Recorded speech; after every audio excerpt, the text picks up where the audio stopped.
Pune drugs प्रकरणाला नवं राजकीय वळण लागलंय। अहिल्यानगरमधील आजी माजी खासदारांमध्ये वाकयुद्ध रंगलंय।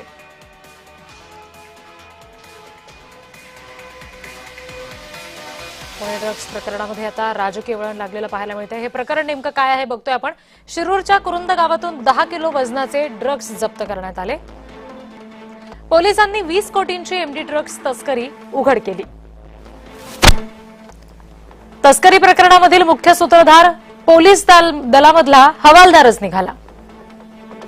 आरोपी श्यामसुंदर गुजर अहिल्यानगर गुन्हे शाखेतील कर्मचारी असल्याचं उघड झालंय।